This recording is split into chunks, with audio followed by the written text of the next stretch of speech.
Bonjour et bienvenue à tous dans cette nouvelle vidéo. Aujourd'hui, nous allons voir comment configurer ESXi. Nous allons voir la partie réseau, à savoir la configuration IP en statique, la passerelle et le DNS. Puis nous allons configurer un switch virtuel et un groupe de ports. Et nous allons voir aussi pour mettre en place une banque de données sur notre espace de stockage ESXi. On va tout simplement appuyer sur F2. On laisse le login par défaut qui est root et on met le mot de passe qu'on a saisi tout à l'heure lors de l'installation. On appuie sur Entrée. On va se diriger ensuite sur Configure Management Network. Donc on va commencer par configurer la carte réseau pour passer le SXI en adresse IP statique. On va dans IPv4 Configuration. On se dirige sur la troisième ligne, on appuie sur la touche Espace pour sélectionner statique et on sélectionne une adresse IP qui est en dehors de la plage DHCP de votre réseau local. On met la passerelle du routeur que vous avez chez vous ou de la box. On appuie sur Entrée. Ensuite, on va dans DNS Configuration. On va configurer le DNS. Par défaut, il est en automatique, donc on va le mettre en manuel. On met l'adresse IP du routeur ou de la box. On peut également mettre les DNS de Google. On va maintenant choisir le nom que vous souhaitez mettre à l'hyperviseur. Donc pour notre cas, ça sera ce nom. Dès que c'est effectué, on appuie sur Entrée. On appuie une fois sur Échappe.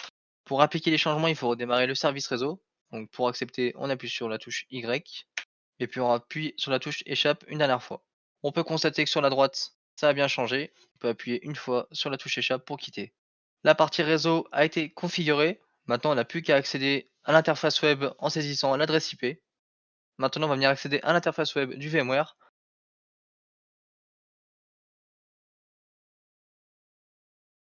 Là, il nous dit qu'il n'y a pas de certificat HTTPS. Donc, on va cliquer sur Avancer, accepter le risque et poursuivre. On va venir saisir le nom d'utilisateur par défaut qui est root et le mot de passe qu'on a saisi lors de l'installation.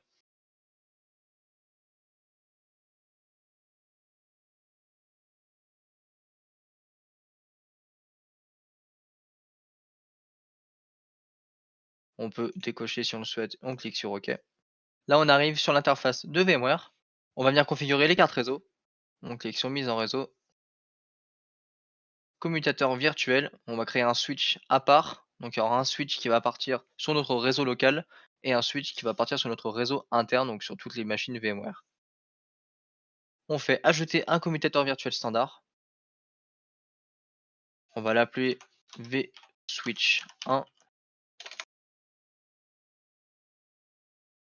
Là, on peut tout laisser par défaut. On clique sur ajouter. Une fois que c'est effectué, il nous dit bien que le commutateur a été créé et on le voit dans la liste. On clique sur groupe de ports. On va faire ajouter un groupe de ports. On va l'appeler réseau interne. On va saisir un autre VLAN. On va mettre VLAN 1. Le commutateur virtuel de ce réseau sera du coup le vSwitch 1. Tout ce qui est sécurité, on peut laisser par défaut et cliquer sur ajouter. On a notre carte physique qui est VM Network, donc c'est notre réseau local, que ce soit chez vous ou votre entreprise. Et on a notre réseau interne qui est le réseau interne à toutes les machines virtuelles de VMware. Maintenant, on va venir configurer le stockage. On va cliquer sur Nouvelle banque de données. On clique sur Créer une banque de données VMFS, qui est la banque de données par défaut de SXI. On fait Suivant. On sélectionne le disque dur qui reste, donc c'est celui de 150 Go, la deuxième partition que je vous indiquais tout à l'heure. On peut l'appeler data. Vu qu'il fait 150, on va pouvoir le différencier de l'autre. On clique sur suivant. Là, il nous dit qu'il va reformater le disque avec son format par défaut qui est VMFS 6. Donc on peut mettre le 5 ou le 6. Pour notre cas, on va mettre le 6 qui est la dernière génération. On clique sur suivant. Là, il nous fait un résumé et on clique sur terminer. Là, il nous indique que tout va être reformaté et supprimé. On valide en cliquant sur oui. La banque de données a bien été créée.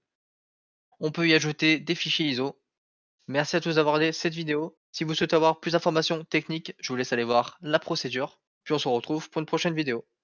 À bientôt.